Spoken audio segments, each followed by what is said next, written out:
comienzo de la profecía de Ageo.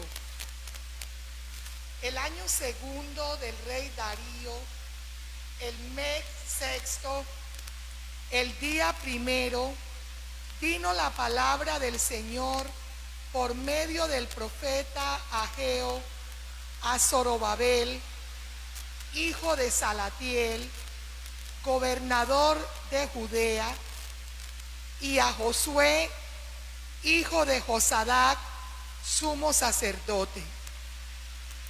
Así dice el Señor de los ejércitos: este pueblo anda diciendo, todavía no es tiempo de reconstruir el templo.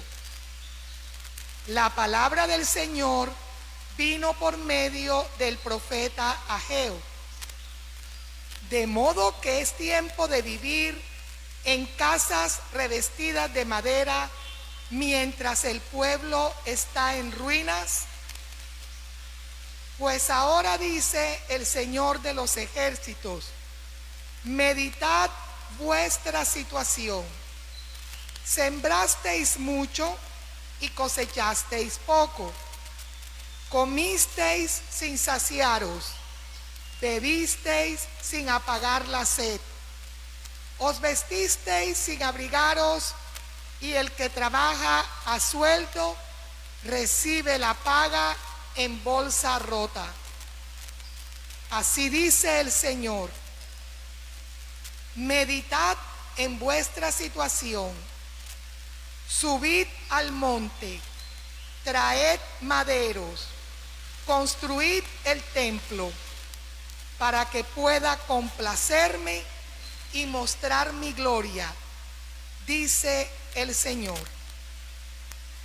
Palabra de Dios. El Señor ama a su pueblo. Cantad al Señor un cántico nuevo, resuene su alabanza en la asamblea de los fieles. Que se alegre Israel por su Creador, los hijos de Sión por su Rey. Alabad su nombre con danzas, cantadle con tambores y cítaras, porque el Señor ama a su pueblo y adorna con victoria a los humildes.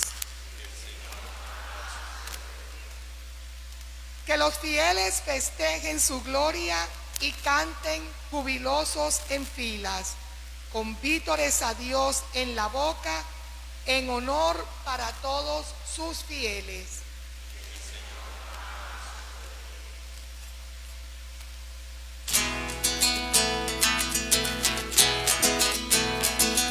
Cantad, gozad, aleluya, aleluya, cantad, gozad, aleluya, aleluya, cantad, gozad, aleluya, aleluya, aleluya, aleluya, aleluya, aleluya, aleluya, aleluya, aleluya, aleluya. El Señor esté con ustedes. Y con tu espíritu. Lectura del Santo Evangelio según San Lucas. Gloria a ti, Señor. En aquel tiempo, el rey Herodes se enteró de lo que pasaba y no sabía a qué atenerse, porque unos decían que Juan había resucitado, otros que había aparecido Elías, otros que había vuelto a la vida uno de los antiguos profetas. Herodes se decía: a Juan lo mandé decapitar yo. ¿Quién es este de quien oigo semejantes cosas? Y tenía ganas de ver a Jesús. Palabra del Señor. Gloria a ti, Señor Jesús.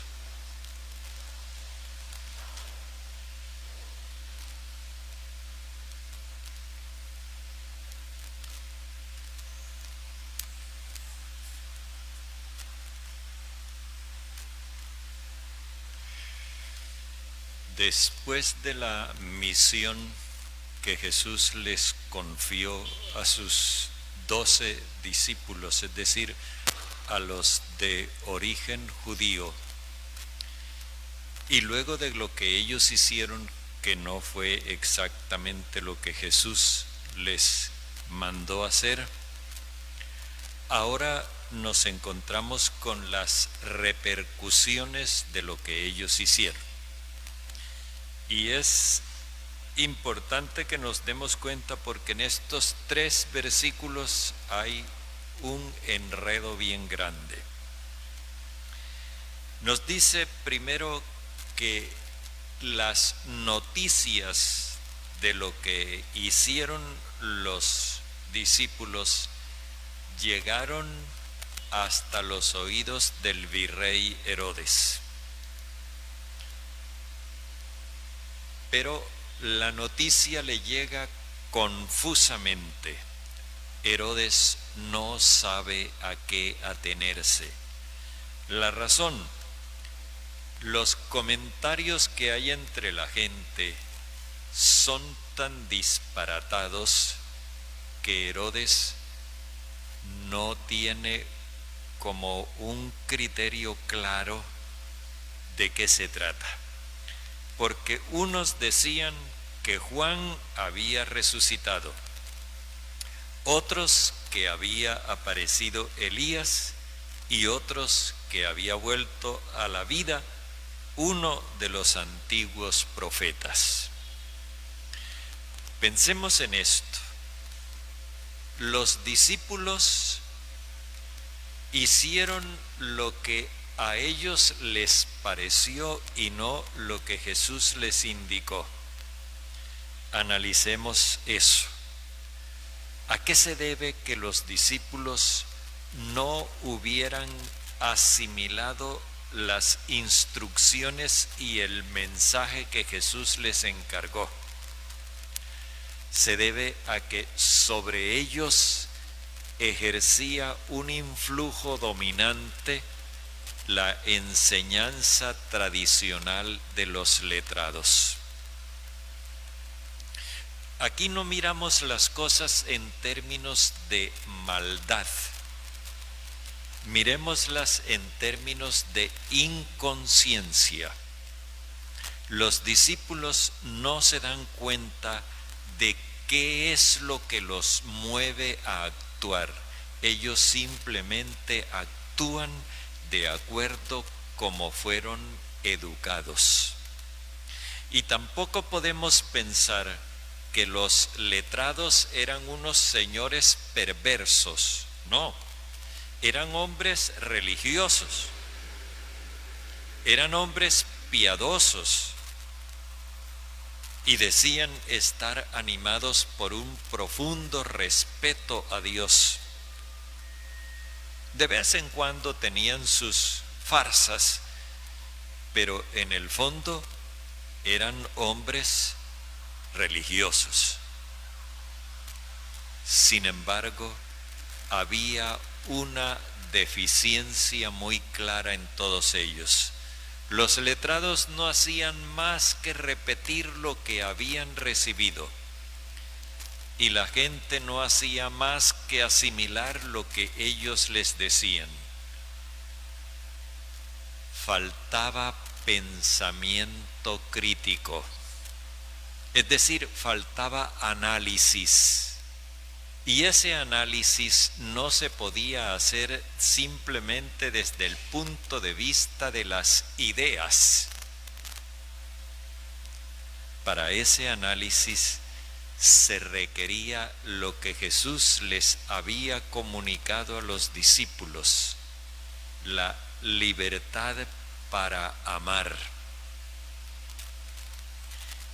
Pero se requiere la experiencia del amor de Dios para poder someter a análisis crítico lo que se ha venido diciendo desde siempre.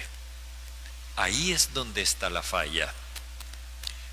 Todos se están dejando llevar por la educación y la cultura que recibieron sin someter a análisis eso que les están entregando.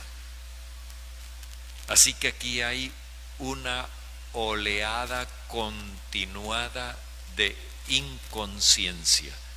Todos actúan inconscientemente, maquinalmente, llevados por la tradición y las costumbres, sin detenerse a pensar si eso está o no de acuerdo con Dios. Y esta es una tragedia que no quedó en el pasado, es una realidad que sigue viva.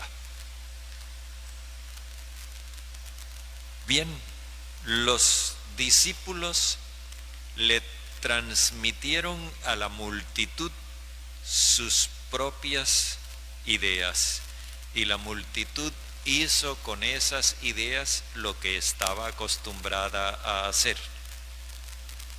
Hay una serie de rumores disparados en todos los sentidos que quieren hacer ver que lo que está pasando es una cosa del otro mundo, del inframundo. Ha vuelto a la vida Juan Bautista o Elías o uno de los antiguos profetas. En todo caso, el virrey no se siente invitado a la enmienda. El virrey no siente que él tiene que corregir su manera de ejercer el reinado. Tampoco se siente amenazado. Él está muy seguro de lo suyo y por eso dice: a Juan lo mandé a decapitar yo. ¿Quién será este de quien oigo decir todo eso? Él tiene una intriga, pero desde luego que no abriga ningún temor, mucho menos se siente cuestionado en su manera de ejercer la realeza. Para nada.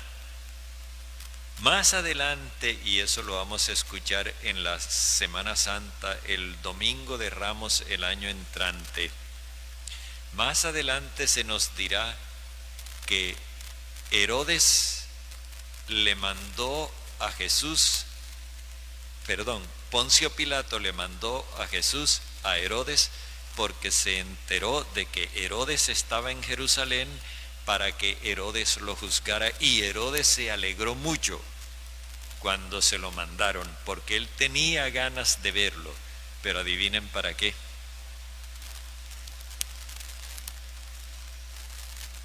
Para verlo hacer un milagro.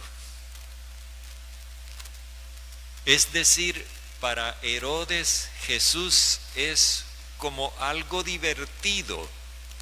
Él no tiene miedo de que Jesús vaya a hacer un milagro. Él siente curiosidad. Jesús ha quedado convertido para él en el mono del circo. Ese es el resultado de la predicación de los discípulos. Ese es el resultado de la misión llevada por los discípulos de manera inconsciente, de acuerdo a como ellos fueron educados. Y esto es lo que tiene que cuestionarnos a nosotros, porque en un mundo como el nuestro, que la fe que en un principio conmovió, remeció, estremeció el Imperio Romano, ahora en este momento solamente cause desprecio o burla, es algo que debe cuestionarnos. Herodes se sentía muy seguro con su capacidad de dar muerte. A Juan Bautista yo lo mandé decapitar. Esto no es por ahí. ¿Quién será este? pero las noticias que le han llegado lo han presentado como un personaje divertido que hace cosas extravagantes. ¿Cómo estamos presentando nosotros a Jesús? El Jesús que nosotros le presentamos a nuestros niños en la casa, ¿es solamente para asustarlos para que se porten bien? El Jesús de quien nosotros hablamos con nuestros amigos, el Jesús de quien nosotros hablamos con nuestras decisiones cuando hacemos negocios, cuando hacemos política, cuando hacemos vida social, ¿cuál es ese Jesús que nosotros estamos presentando?